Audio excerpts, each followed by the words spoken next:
Dr. Phil's icy reception. New Reform Chairman, same bull. And smokers get put in a spliff. All this and more on this week's episode of News Sensation. Hello and welcome back to News Sensation, the podcast that really shouldn't go out on a Thursday because straight after we released last episode, everything with Elon Musk and Donald Trump blew up. They chose to do that at precisely the wrong time. Painfully so. Painfully. Well, if you haven't heard it, go back and, well, you'll already know all about it because it's been all over the news. But we did a big story last week on Elon Musk and Stephen Miller and how he's falling out with basically everybody. Cut to this time this week, he's now fallen out with Trump, apologized to Trump. What is going on? We also pulled out the SpaceX contract, and then immediately someone convinced him to go back into the SpaceX contract. Really, he's got no bottle, seems to be. No. From a legal standpoint. Yeah, absolutely no bottle. Yeah, but we do have a packed show for you today. So, as you can see from our stack... This has to be my favourite stack so far. Yeah, if you can guess what any of these items on the stack are. Yeah. The stack free cameo from me to you. Yeah, the Write it stack in the comments. has a following all of its own. It does. It should be noted. But yeah, absolutely, write in the comments. Let us know ahead of time. No cheating, no peeking, no sliding ahead. Let us know if you can guess what any of this is. And actually, bonus points if at the end of the show you can still guess what any of this is. Some of it's loose, some of it's niche, and so are we. Yeah. I think loose and niche should be put in my Tinder bio. Yeah. Oh. Oh. Anyway. Dear. Oh, it's rash. Titan general interest put in mine. Titan general interest. Do we feel like that's what we should tag the show as that? Yeah, maybe. Yeah. That should get some clicks. I'll put it in the hashtags. Since we started doing reels and TikToks, we've changed the game. We've hit the small screen. How do you feel? I feel like an internet sensation. Yeah, well, we've doubled our number of followers. Yeah. Thank you so much to everybody who has hit that follow button. The next step is actually listening to the episodes. So we will try and bring you some amazing content. Absolutely. And you won't be disappointed. Yeah. Shall we get right into... I think we should just dive right in. We've got a lot to discuss today. We have a lot to discuss. So, I almost forgot that I am the one doing the first story. I was going to say, real dramatic pause here. So... I'm letting him set the scene. At the scene of the immigration raids in LA, which have kicked off this week, was an unlikely character. Yes, one TV personality / egg, Dr. Phil. So... For people who haven't heard much about the riots or have seen all the hubbub and the furore about it and just want a kind of brief summary about it. So the Trump administration has been generally cracking down on illegal migration as is known, or undocumented migrants, because of course you're not illegal until you've had due process. Yes, absolutely, but that is crucially being excluded from all of this. You might remember back in February, the White House released an ASMR video of someone being deported on social media, literally chains clanking. Yeah, there was also the Studio Ghibli animation, wasn't there? God, yeah, there was. Yeah, just spitting on the reputation of Hayao Miyazaki there. But yeah, isn't he the one who said it's anti-human AI? Yes. Yeah. Well, I mean, it's quite funny if you watch his works like Grave of the Fireflies, which is all very about empathy and human damage and war and the cost of life. And then you just look at the Studio Ghibli deportation meme on the White House Twitter. You couldn't insult him in a more meaningful way. It's like calling you Matt. Or inviting you to a wine and cheese night. If you call me Matt on an invite to a wine and cheese night, understand that we are unfriended, and you are going to see some real rioting. Yeah. You think this is rioting? You ain't seen nothing, baby. So the riots, an important point, I guess, in the timeline of the riots happened 2 weeks ago when the Supreme Court ruled that the Trump administration could revoke the legal status of 530,000 migrants from Cuba, Venezuela, Nicaragua, and Haiti, which they were granted by the Biden administration to give them safe refuge from those dangerous places. Some of them are still dangerous, but the Supreme Court ruled that their legal status could be suspended. And in fact, Stephen Miller, enemy of the pod. Enemy of the pod. He's not a fan. We spoke about him last week. He also could have an egg, an egg drawn in his honor. He said that the administration celebrated the opportunity to deport 500,000 invaders. Oh. For a country that was invaded in 1812, you'd think you'd be able to tell. Yeah, don't forget we won. Yeah, we Let's did. throw that out there. It's We 1-1, baby. We won the rematch. Yeah, it's 1-1, and if you count all of the football victories that we've had over the US, then it's a significant routing. Oh, it really... We burned down the White House. Yeah, and if they keep acting up, we're going to come and take it back. So, David Lammy's burning down the White House, baby. David Lammy and Mark Carney coalition. And storm the Capitol.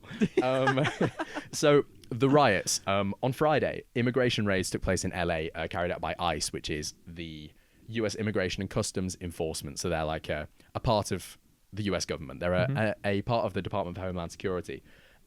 They started raiding LA, and those raids were protested by members of the community. On Saturday, Trump sent in the California National Guard, which was completely against the wishes of California as a state. Yes. In fact, the first time that's happened since 1965 that a president has sent in the National Guard. And back then it was because they weren't enforcing desegregation enough in the South. Yes. Well, that's the thing, is that the National Guard, like, I think the most famous example would be, the Little Rock Nine?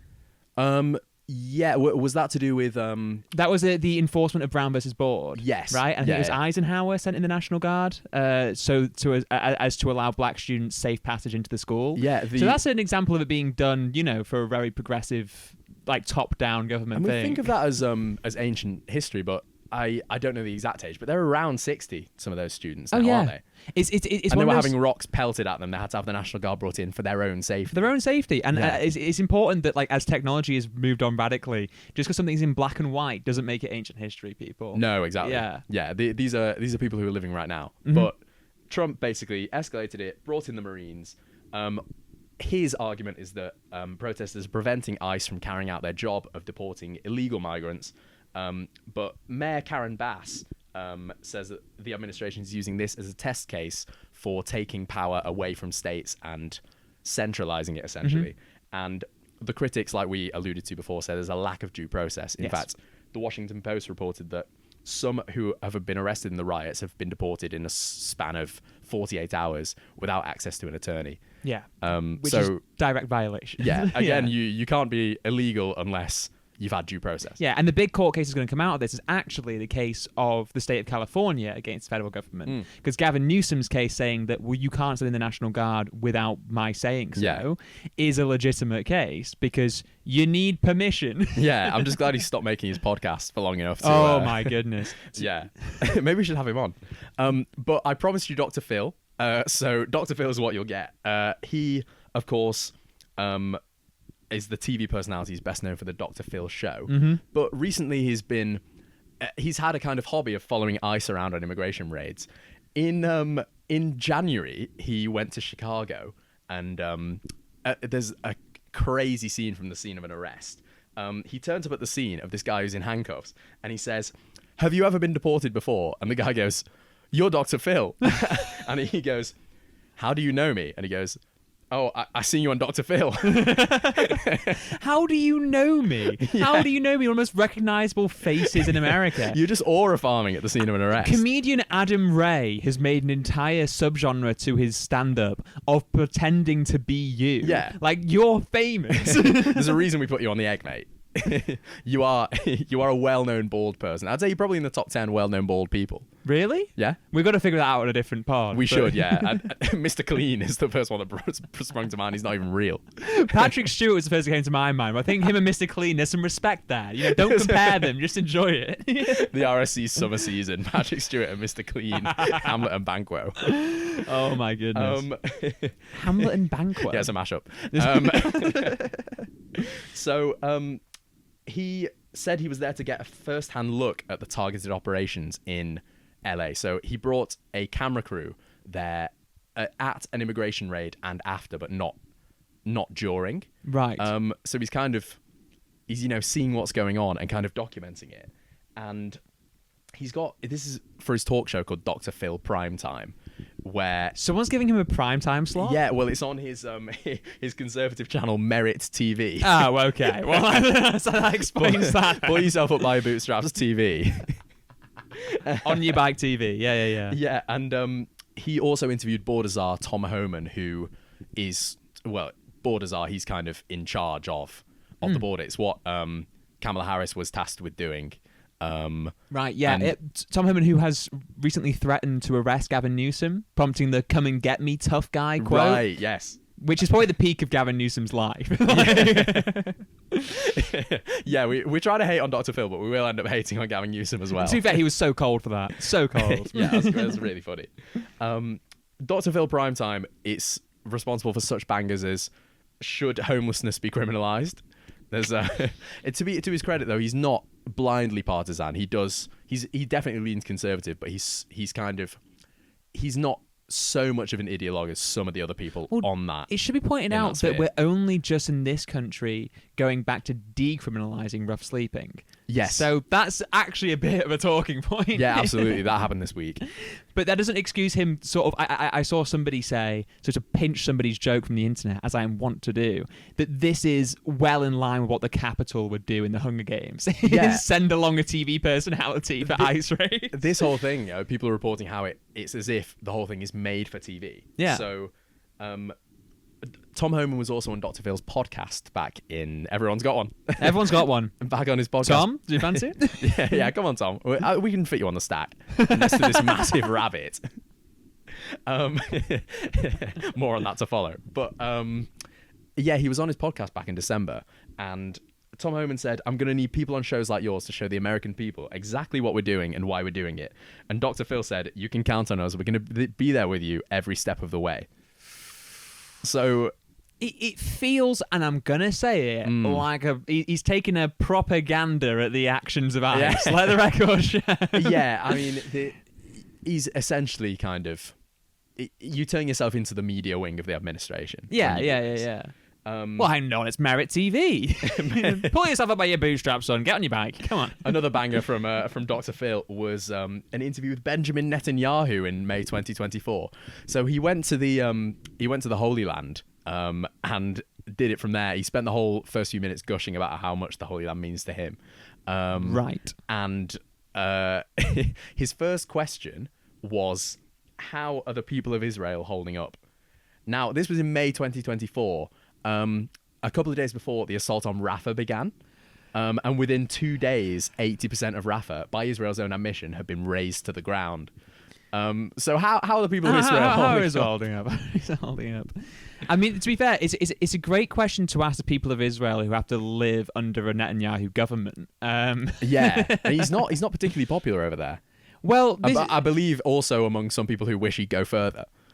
Yeah, so there are two wings to it, and again, we are at risk of getting into a far more complicated and a completely separate subject matter. But yes. But I think Dr. Phil can truly handle what it means to critique a man who is currently actively a war criminal wanted by the International Court of Justice. Yes. But you know what, Dr. Phil, go over there and give him some airtime. Why not? Well, Dr. Phil.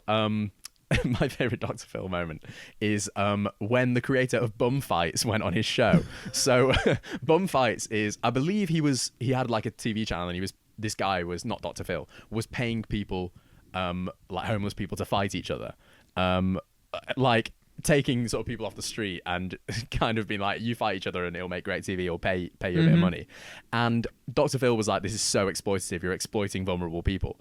So the creator of Bum Fights went on the Dr. Phil show dressed as Dr. Phil to make the point. His point was, this is exactly what you do.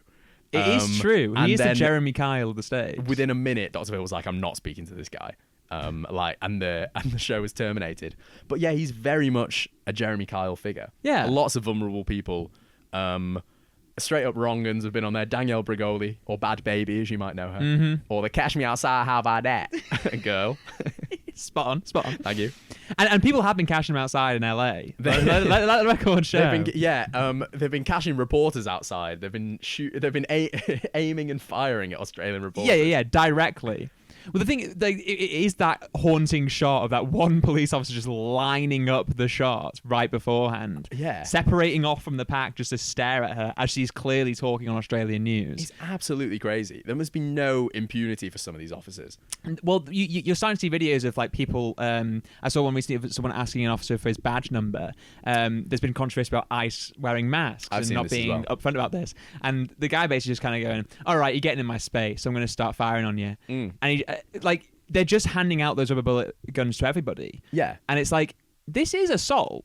Like, and how do you plan to have a civil country if the way you put, there's no other way of solving, like, I get the argument that all kind of authority is like deferred violence, but yeah, if you can't use your words and tell somebody to step back as a member of the National Guard or the Marines or whoever it was, how on earth are you going to expect citizens to not react with violence? Their conflict resolution is outrageously poor. Yeah. But the question does kind of land there of it's like, well, is it poor by accident or poor on purpose? Yeah. Because I think when you've got Dr. Phil running around this TV camera, they are exclusively wanting to see the very worst of these things, which is exactly why you're getting people identified as sort of plants within all these riots that have happened in the last few years of people who have been instigating. And this is a classic tactic, right? Now, this isn't to say that there hasn't been interactions and violence and all these different things, but when the bulk of all the arguments have been we're going there to suppress a violent insurrection, which is ironic coming from the January 6th crowd. Yeah.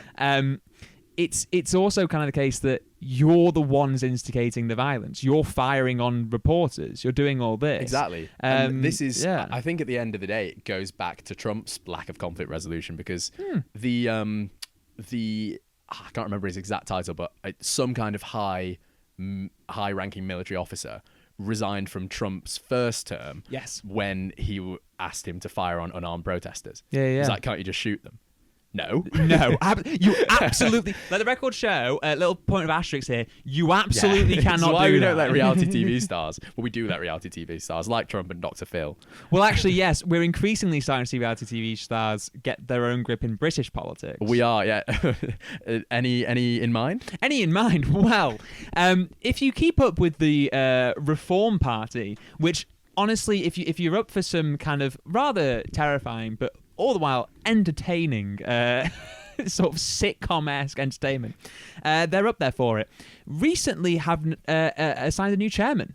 Oh, yeah. There's been a promotion. Yes. It tastes like promotion. Since we did our last episode, Zia Yusuf quit and then came back. But he's not chairman anymore. He's something else No, entirely. so let's set the scene for this as we sort of transition into this reform conversation. Yes. Zia Yusuf stepped down as chairman and then basically came back to be head of Doge, which is their imitation Musk unit, which they are still building on, despite the fact that a lot of people within Musk's own unit are now coming out publicly and saying, we didn't really find much to cut.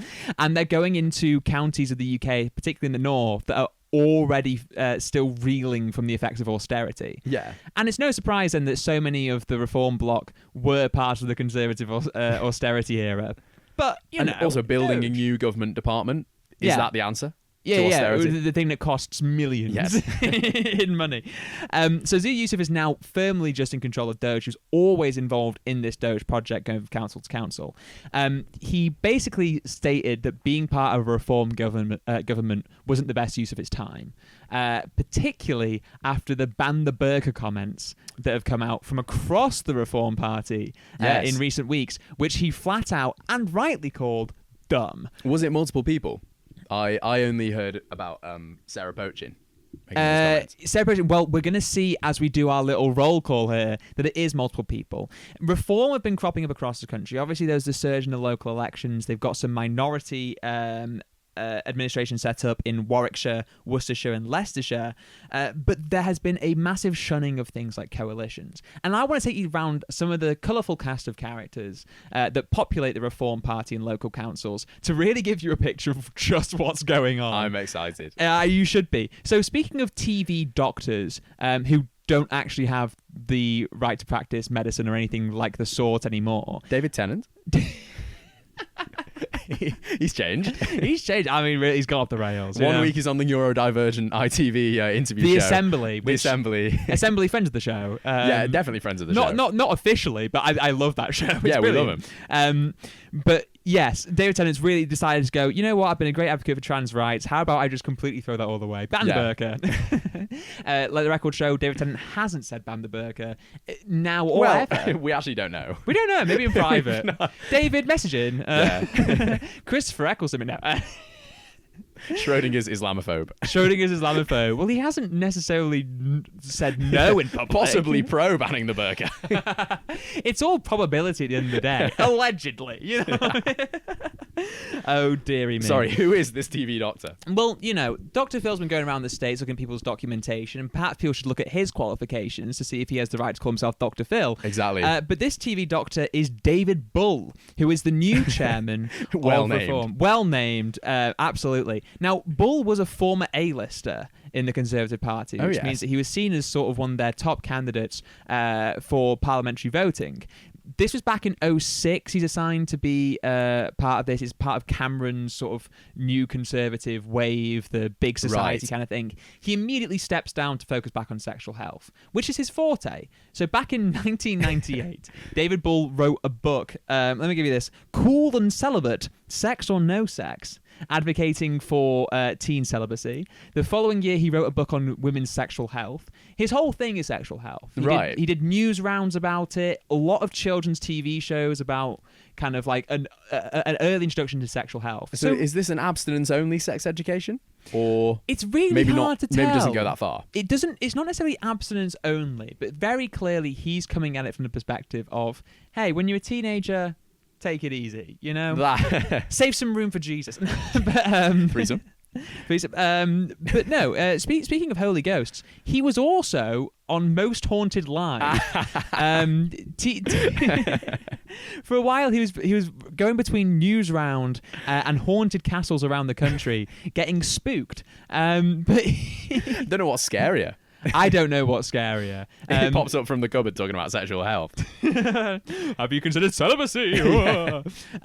But David Bull, effectively, up until this point, he's all about sexual health and ghosts. He's an A-lister in the Tory party. He stepped aside to focus on like a sexual health council. He's never done any elected role until a few years ago, 2019. He becomes a member of European Parliament. Right. 3 years after the Brexit vote. Leaves after a year because of Brexit. So he's been in an elected position for 1 year. He's now part of the Reform Party. He was their vice president, I think, or something like that. He's now their chairman. I'm qualified then because I was on school council for a year. Yeah, exactly. I was on school council for longer than a year. Yeah. It could be argued that I've been in elected positions longer than David Bull. But he is one of the most prominent TV doctors in the country. And for the last few years, he's been expanding that on Talk TV. Anyone who's not aware, Talk TV, you might be familiar with them as the hosts of Piers Morgan's show. Yes. You can find on Talk TV. It's sort of like it feels within the same vein as GB News in many ways. Yeah. Where it's like it's Talk TV, but what are they talking? Well, a lot of bull apparently. But David's now part of the Reform Party. He's being seen as exclusively focused as like a character pick. He's seen as the guy who's going to be the great unifier in a time of the Reform Party kind of eating itself alive. And there's nobody who I trust more to really create a good, strong image for the party than the man who decided in 2007, which granted 18 years ago, to go to Brighton Pride, representing the conservative queer community with a shirt saying, it's official, I'm out. I came out, I'm a Tory. I came out, I'm a Tory. That is a good joke. It's a great joke, but at also, Brighton Pride. Yeah, how is that going to on. go down? Isn't that the gayest city in the UK? You heard it here first. And Pride is the gayest bit of the gayest city in the UK. Gayest city in the UK. That's gay central. It's gay central. It's a green seat, which, you know, Yeah. it just increases the gay. Yeah, that is pretty gay to vote green. It is pretty gay to vote green. And you know what? Is there something wrong with that? No, it's Pride Month. No, we are. Yeah, you can. If the elections are in June, you can vote green. If elections are in June, you can vote green any time of year. We're a podcast of allies. It sounds like it for the last minute. But no, so he basically wanted to say that it's okay to be gay or generally queer and conservative. Well, yeah. Have you seen Ryan Mark? Ryan Mark. You know, off the that little kind of lizard man off The Apprentice. Oh yes, yeah. Very conservative. He was like, "You're a loser if you eat alone," and then they papped him in McDonald's eating alone.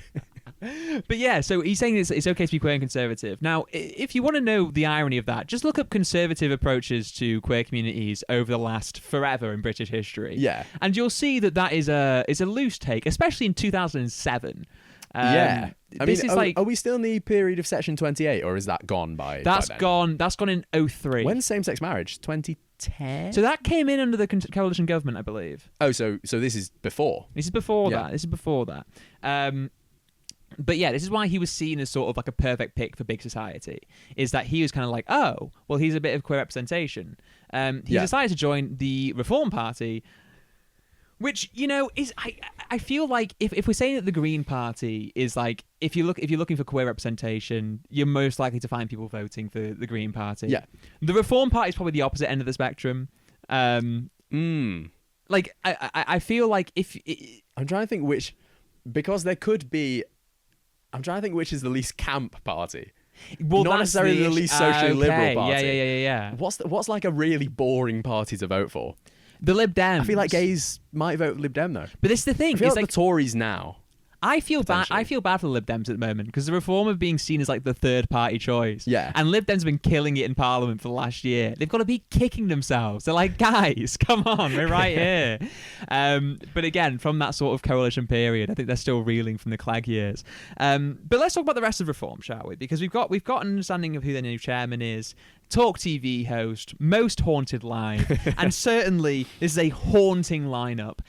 So around the same time that David Bull becomes chairman, which is literally within the last 48 hours, Daniel Taylor, who is a Kent County councillor for Cliftonville, so oh boy, say that 10 times fast. Had the whip removed amid some legal investigations. So then he's now serving as an independent on the council. But because he's only just got on the council, he's got 4 years left of his term. There's immediately been calls for a by-election. I have no further details at this time on the investigations. I'm not going to cast aspersions, but all I know is that they have officially removed his whip, and already they're looking for a new councillor in Kent. Wow. So strong starts in Kent. Let's look at the rest of the country, shall we? Because I've got multiple pages left of this. Let's talk about Joseph Boehm and Charles Pugsley, shall we? What a pair of names. What a pair of names. Joseph Boehm. To give you an understanding, if you've lived in university halls of residence at any point in your life, these are the two guys in your hall who, whenever they're in the kitchen, you're like, oh, I've got to go in and do the washing up. I don't want to speak to them. By the end of term 2, no one's talking to them. No. They are the least likable pair of people you could probably come across. Every time you give them a beer, they're doing the political compass test on you. Yeah. And I have every right to say this because they are our peers. That's right. Pugsley is 19 years old and he is a cabinet member for Children and Family Services. My brother in Christ. You're under your own bracket there. Well, he's still having to abstain if we go by David Bull. Well, very true. But he's still currently doing a computer science degree at Nottingham. He's not stopped doing the degree. He's still at the university doing a computer science degree while being a cabinet member. The crazy for thing is, I know a couple of people who went to Nottingham. He's a bit too young to know any of them. Yeah, that's true. We're talking about the head of Children and Family, or cabinet member for Children and Family Services. Yeah, 19 years old. Yeah. I think that, many people in dark corners of the internet call me mature for my age at 19 years old. But I wouldn't put myself in charge of Children and Family Services, especially considering that if you've listened to us before, I've discussed at length that in a lot of these councils, that is the bulk of where the money is. We're dealing with tens of millions of pounds of budget here in the hands of a 19-year-old. Boehm goes a step further. So he's 22. Right. Our age, for anyone interested. What are we doing with our lives? This. He heads up social care for the council, which is even bigger umbrella, even more money. And let's look at his previous tweets. Now, that's what we do on this show. I'm messy, so I like to bring these things up, but I'm also someone who kind of goes, I know, but you've got to... It's important to remember that, sometimes this is in people's pasts. This is like, it's been a while ago. He's still 22. This is recent. Like, you can say, he's matured since then. Has he? Right. Let's find out. Well, under the Twitter name or X name, Lord Joseph Boehm II, official title, it's not. He said, depression isn't real. Just gonna let that sit. Right. Let that sit. You feel sad. You continue with life because there's no alternative. You will always be depressed if your life is depressing. And you might be thinking, well, maybe this is like a Mark Fisher understanding of how social pressures are affecting depression rates. No, he says it's up to you. Fix it is the end of the quote. We're not getting a nuanced mental health discussion from Not Lord getting Joe the Third or whatever. Lord Joseph Bone II. No. He later clarified that he does believe that depression is real and is a real emergency, which it's like, that's not what you said. You clearly don't. A short clause sentence, depression isn't real, full stop. But, yeah, that can't be misconstrued. yeah, he said he was lashing out at people who use depression to avoid things like work. You know, like depressed people. He also said that Wait, is he the one in charge of social care? Oh, yeah. Yeah, right. Oh, yeah. Depression isn't real. Let's give him adult social care. He also called the burqa ban calls absolutely right and a public safety issue, so it's not just one person. I can't count how many times I've been robbed by a woman in a burqa in the Trafford Centre. Yeah, Right. well, because you can't count zero. They hold me at gunpoint. They've got the concealed carry. Well, again, it's like them saying you shouldn't be able to hide your identity. And it's really funny because it's like, would you then be caught out defending ICE for wearing masks if people can't dox them for breaking into people's homes and schools? Well, yeah, also, from a simpler point of view, are you going to arrest people who dress as beekeepers on the Otley Run? No. I was having this discussion this week. I was thinking, if you're a teacher, let's say, Yeah. the conversation went to teachers in burqas. I don't know how many teachers actually wear a burqa. It might be a bit of a straw man. But Absolutely. it's an advantage for kids to be able to see your face. Walking down the road, if you're in a burqa, I couldn't care less. If you're in a bally in Stone Island, I might cross the road. Well, the records show that the eyes are the window to the soul, and you can still see people's eyes, and you can see kindness in people's eyes. What I see in Joseph Boehm's eyes is a dumbass. Inexperience. He also commented during the World Cup. This was a couple of years ago now, but this is a great quote. With Saudi Arabia, Egypt, and Iran all out, the way things are going, England will be the only Muslim country left in the World Cup.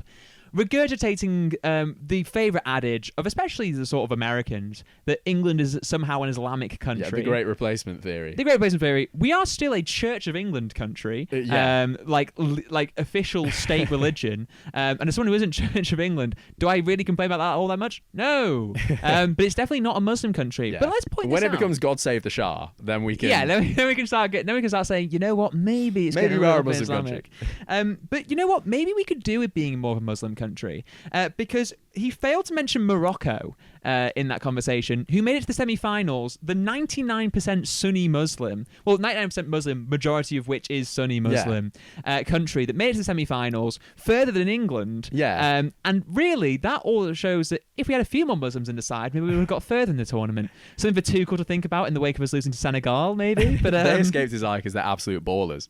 Yeah, I wonder well, also true. which football team this guy supports, if he cares about football at all, as he professes to, and how many members of that team are from an ethnic minority. Yeah. Well, again, it's one of those things where it's like you only support them when you can like profit off them in some or find a way to kind of like make it better for you. I mean, we're not so far away from the disgusting scenes after the Euros in 2021. Yeah.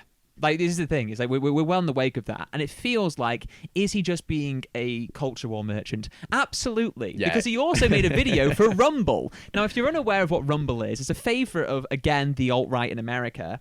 It's cloud service hosts Truth Social. And he made the move from YouTube to Rumble to make videos, or as he probably calls it, content. Where he made a video where he transformed into the top G, and the thumbnail is God. him with a cigar doing his best Andrew Tate cosplay. What a loser! How does the boot taste, mate? How's the boot How taste? does the boot taste? Now, he called all this fake news and political smears. They aren't. This is all out there. You can find all of this. It's all been verified. I can have sympathy with people who are doing engagement bait, because since we've hit social networks, I can't believe I called them social networks. That'll lose us followers. I can sympathise with engagement bait, but we're never going to dress up as Andrew Tate. No. Well, tune in. Tune in next week.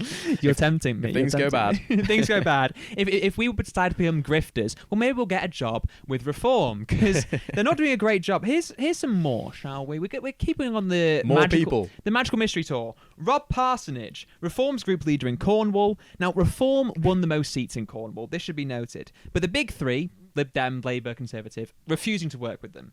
A minority administration has been set up by Lib Dem and some independent candidates as well. Now, Parsonage called this undemocratic and a total stitch-up. And you might be thinking, well, surely they should be forming the minority admin with them having the most seats of the crop.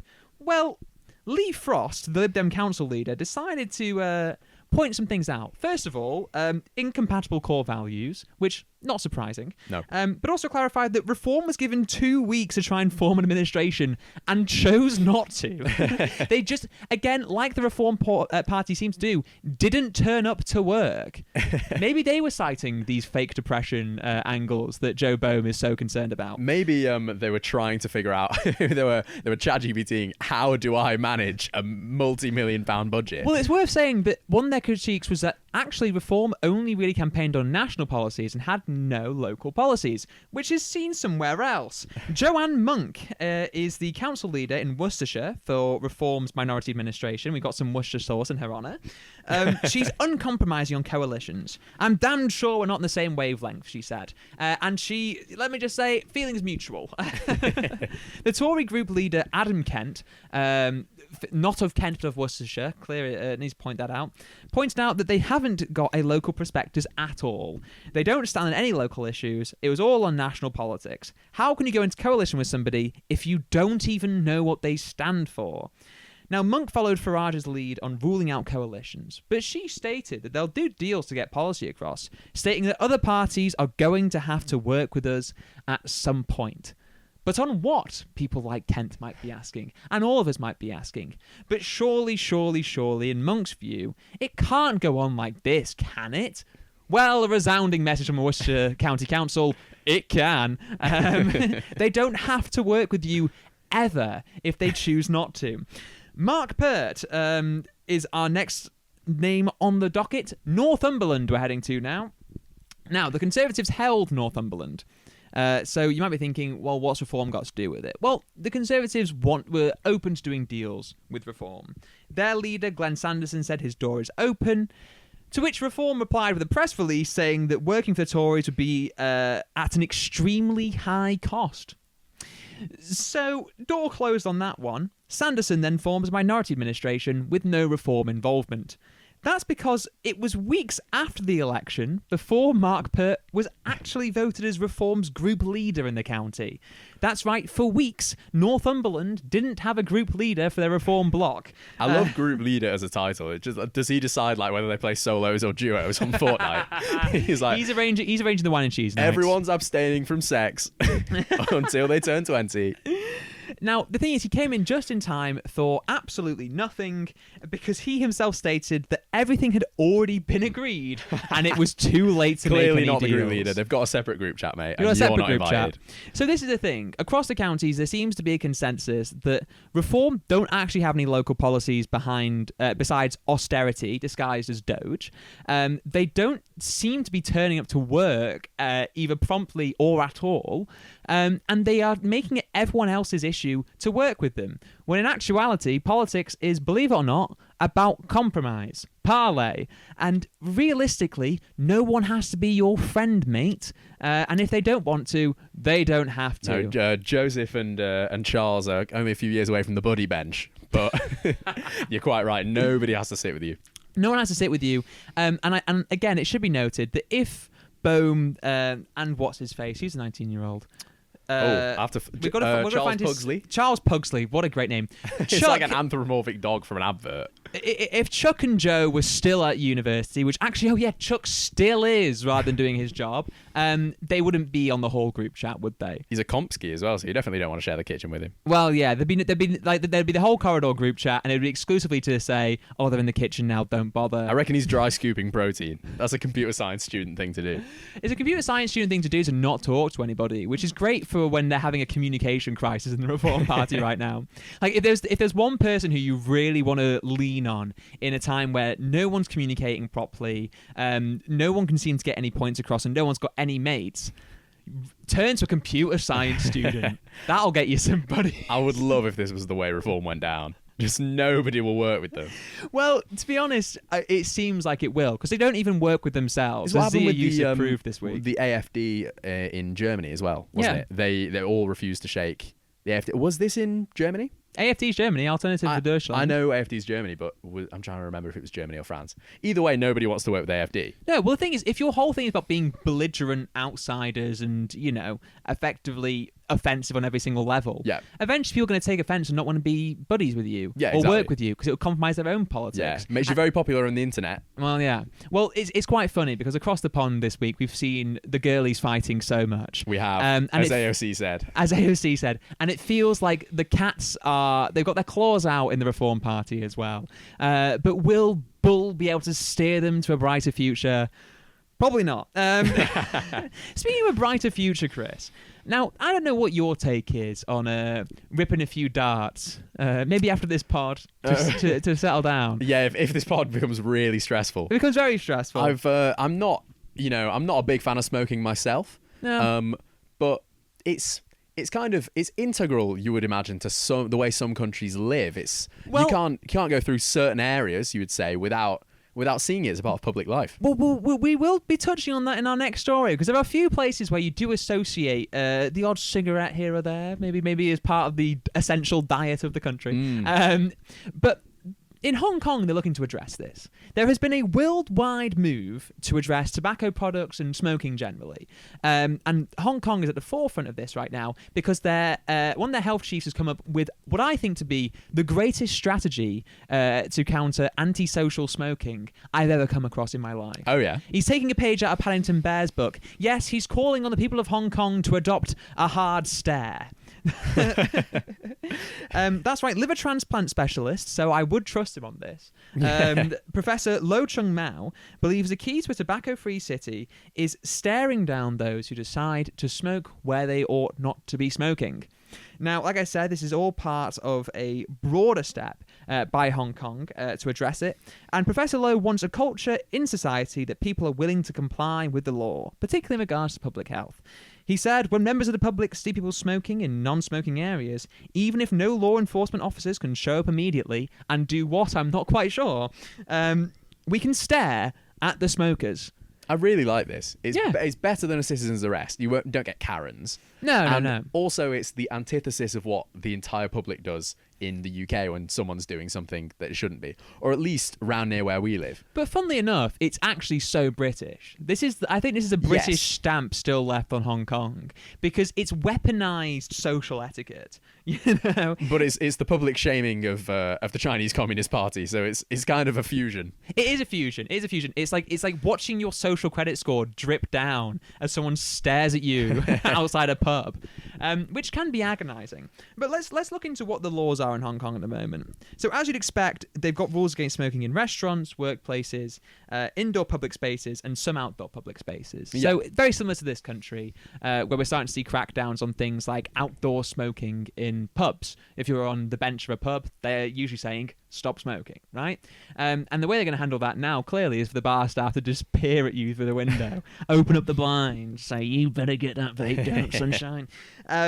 So the new measures are being debated. This could include a ban on certain year birth. So in this country, it's 2009, 1st of January 2009 onwards. So can Joe and Charles smoke? Just about. 2006 babies? One of them? Yeah, one of them's 06. Yeah. Project Yamal is going disastrously. That is wild. He never had the 2006 World Cup annual. No. Where they lose the World Cup trophy and Ronaldinho helps the England team find it in the comic strip at the back. Chris, your memory of when we were 3 years old is staggering. I've read that so many times. But there's also significant tax hikes being brought on SIGs as well. Right. To accommodate the tax cuts on Panini sticker albums from the 2006 World Cup. Because these kids got to know. Currently, the fines include up to 1,500 Hong Kong dollars, which sounds like a lot. It's £147. Yeah. Which is a lot, but not 15,000. 1,500. That's a little bit less. So the thing is that we talk about all these laws and all these different things, but really what Professor Lowe wants to touch on is the authority of etiquette. He believes that if you can get a society where people queue for a bus without the police having to get there and ram you onto the buses, which I think is Trump's new policy. He's sending in the National Guard if people aren't queuing up properly in San Diego. The idea being that when police arrive at the scene, the crime is probably already done. The dart's been ripped. The cig's been put out. You know, the smoko's over. So what can you do? Well, public pressure. So, like he said, if our society is able to create a culture, people will comply with this rule of queuing when waiting for buses. I hope the whole of society can build a non-smoking culture. I think that's right. I think... Why not? Well, that's the thing. I think in an age where it's like, well, what are the police going to do? You can think about like riot police going around with water cannons and spraying out the cigarettes. Hong Kong have had quite enough of that, though. They have had quite enough of that. You know, give me liberty, give me death, give me a cigarette. You know, but this is going along with a move around the world. We had the disposable vape ban in the UK in the last week. There's been a ban on the 2009 kids onwards. There's been a ban since before we were born, so 2002, on advertising, strict controls across the EU, and this is maintained the UK.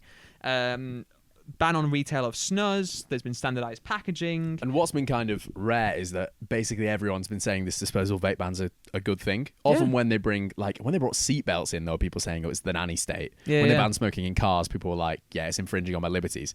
I quite like that even among vapors, people have been like, yeah, this needs to stop. Well, I think it's because it's part of a global trend. And also you're seeing a trend downwards in the number of people who do smoke and who do vape. You can kind of say, oh, well, what does smoking kills on like a cigarette packet really mean if people are going to keep smoking out of it? Yeah. But it has had a massive effect. There's been a massive smoking education in the last 50 years. And people are looking further. I mean, Portugal has banned smoking next to public buildings. That's hospitals, schools and colleges. And you're seeing a step further of that from the French. What? Now, we were saying there's got to be some cultures where a cigarette is part of the diet.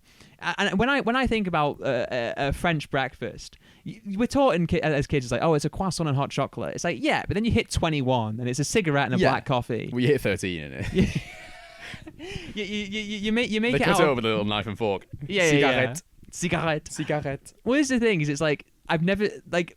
The first time I saw some of my friends smoke cigarettes is when I then saw them move to France, and I was like, yeah, you know, it's incorporating in the culture. But they're trying to shake that image. So starting in July 1st, there will be a ban in place that includes beaches, parks, public gardens, outside schools, bus stops, and sports venues, which is huge, sweeping moves. Are people protesting this? Because the French love a protest. They love a protest, but as we'll see, there is actually a false image around France's smoking habits. Okay.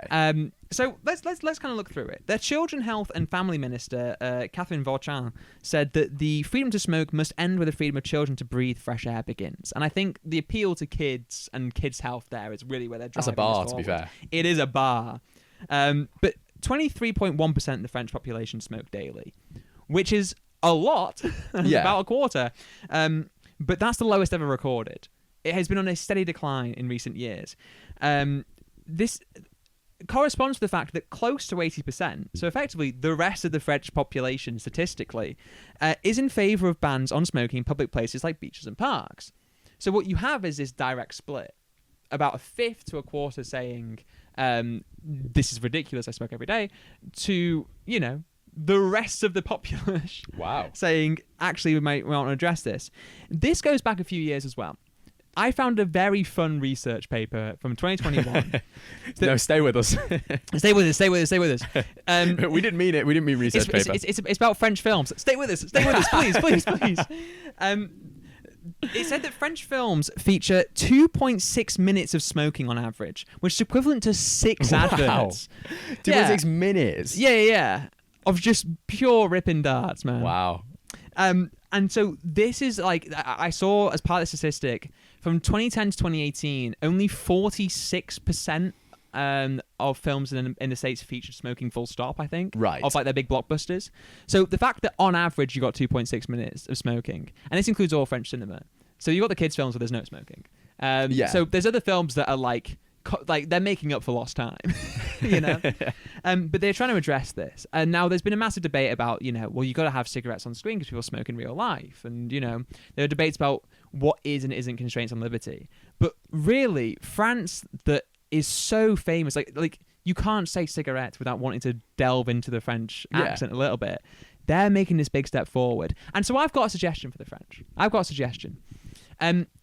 French love a bit of social agony. They love to be passive aggressive. They do. And I adore them for that. You know, don't see this as criticism.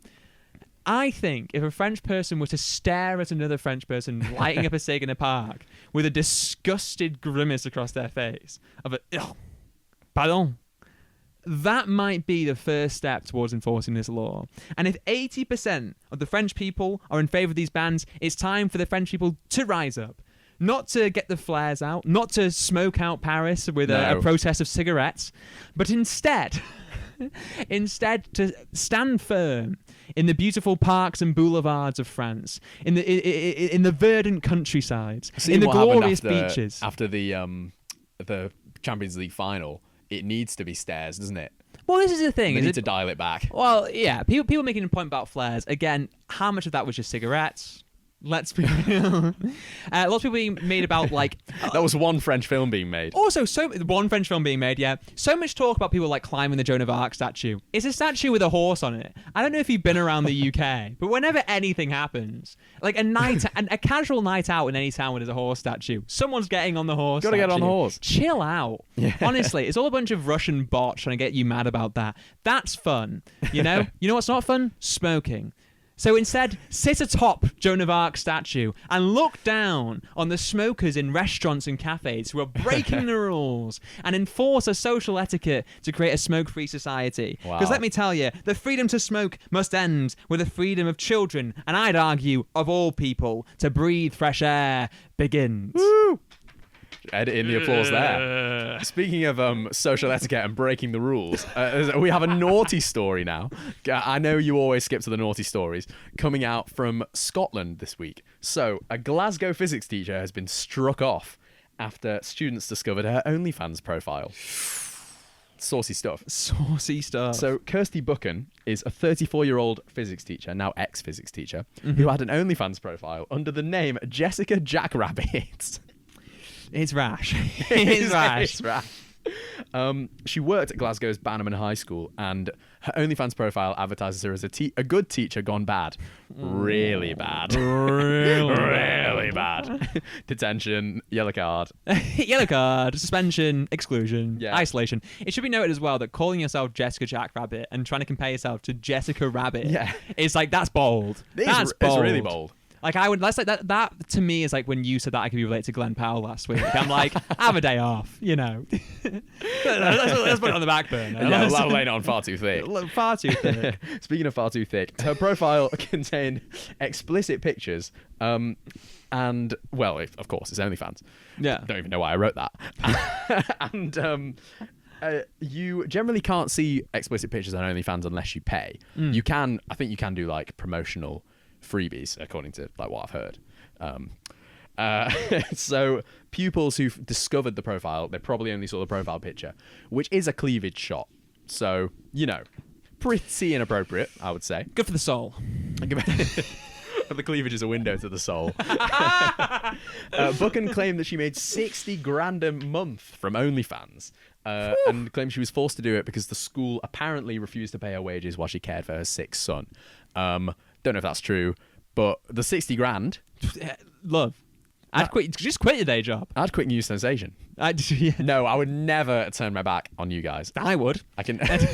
60 grand? I might turn my back. 60 grand to get my kit off? What if News Sensation is a way that we can make 60 grand? I'd pay you 60 grand to not get your kit off. Oh. New Patreon bonus. If you pay, you can watch the episode where I'm fully clothed. Yeah, Matty discovers a new sensation. Oh dear. Get on with it. Head teacher Shona Black found out from one of her deputy heads just before the end of the school day back in November 2022. So one of them came up to her and was like, have you heard, have you seen this? And she was like, oh. And then apparently it was the talk of the school gates. So S5 and S6 students, which if you're not from Scotland can be anywhere from 15 to 18. Oh, so dear. Around the age you need to be to control the adult social care budget. They were uniform counsellors. They were going up to her on the school gates being like, miss, have you heard the news? She was like, oh yeah, I don't know what you're talking about. She didn't want to get them. She didn't want to have that conversation. And then she was told something like, if you haven't heard, when you do, you're going to go ballistic. Look out for Jessica Jackrabbit. So these lads have been, it's a co-ed school, but these were boys sharing, obviously boys. Obviously boys. Been sharing it round school. And then Buchan resigned. But by the start of December, her OnlyFans had gained traction. So 47 fans signed up for £7.40 monthly subscriptions. 47? 47? Maybe we can make some money. We got more than that. We do. Thank you to you if at home. the whole of the Instagram following decides to follow our OnlyFans, link in bio. No. Link in the show notes. Jessica Jackrabbit was not taking this lying down. Well, for a change. No, but she said, I'm on an 18+ site, and if the kids get access to the content, then that is down to the parents failing to protect their devices. She's got a point. To an extent. Porn is so ubiquitous. The book stops with her. No one's gonna see her naked if she doesn't put it online. Yeah, but also it's like there's also the option for you to not do this while you're in charge of young people. Yes. Like as a DBS just like thing. Yeah. Protection of minors. Maybe don't. She called the panel a kangaroo court and said her striking off was heavy-handed. It's sounding a bit like the reform rhetoric. It's undemocratic. Yeah, I think the only thing heavy-handed about this story is the 15 to 18-year-olds. Anyway, continuing. The panel of the General Teaching Council for Scotland found that she failed to ensure her bio was hidden from the public, and it found her unfit to teach and struck her off because there was a high risk of repetition of this behaviour. And it said the conduct of Ms. Buchan demonstrates the conduct that she demonstrates is entirely inappropriate behaviour, given a teacher's position of trust and as a role model to pupils. Yeah, that is pretty uncontroversial. But yeah, I think that's pretty standard. But 2 years since the incident happened, the parents are still talking about it. So everybody knows that school. It's peak school law. It's peak school law. Yeah. Everyone knows it is the school where the teacher does OnlyFans. Yes. Even though she's long gone. She could be gone for 10 years and they're still going to be talking about that. Yeah. The streets won't forget. The streets won't forget. Jessica Jackrabbit. She's the streets won't forget baller. But also, let the record show that, like, this whole... And like I was saying this to you when we were talking about it in the first case, this is perfect for her. In many ways. If she's making 60 grand a month, she's got to be making more now that you've got articles across the place talking about this teacher being struck off. Well, yeah, she went to they also mentioned in the panel that she'd gone to the Daily Record and spoken to them for an article. So it was like, she's really not hiding it. No. But also it's like, hey, get that bag, baby. Get that bag. Just maybe after the teaching career. Yeah, this is the thing where it's like the moment you realise you're making 60 grand a month, allegedly, from OnlyFans, quit the day job, do the whole good teacher gone bad, but maybe the controversy is what you needed. Yeah, stick around, 60 get grand sacked. a month, you don't need to keep teaching. No. I guess that's what she... Love the game. She quickly found out. There's a Reddit account called Jessica Jackrabbit with explicit pictures of her on it. I can't say for sure that it's her. I don't know. But... the bio as you might have read the story, but seeing the true side is much better. And it was set up in November 2022, which is when it was discovered. So unless there's like a student who's really trying to get their marketing work experience up and taking the piss, then they want their expected grade up a notch in physics. Yeah. Well, speaking of physics, one of the pictures, because we don't skimp on research on this podcast, I looked at the pictures. This was Chris's story, not mine. Let the record show. I looked at the pictures. I was very surprised to see that that's what women have under their clothes. One picture of her is posing in her school lab coat. Bear in mind, she worked in the physics department. And it says, Miss K. Buchan, Physics on it. and yet, we've got parties talking about banning the burqa. This is what we should be banning. Ban the OnlyFans teachers. Ban the OnlyFans teachers. They'd somehow connect that to the Bans burqa. the sexy land. We've had ban the burqa teachers bandied about on LBC. Now we could have ban the OnlyFans burqa teachers. OnlyFans burqa. What limbo world are you living in where there's burqa OnlyFans teachers? If that's a Venn diagram, I hope it's a Venn diagram of one. We will find you. And we will talk about you. Tune in next week on New Sensation. You can email us at newsensationpod@gmail.com. That is newsensationpod@gmail.com. Or how can they follow us on social media? So you can hit up News Sensation on Instagram or News Sensation on YouTube. Yes, we're all over. And don't we also have a new place to put our reels? We do, yes. We dump them on TikTok. So if you like TikTok, I don't, then... then head over there for, enough content to make your eyeballs fall out of their sockets. Excellent. If your brain's going to rot, let it be with us, baby. Yeah. If you're going to do it right. I've been Matty Curry. I've been Chris Patel. And thank you for watching.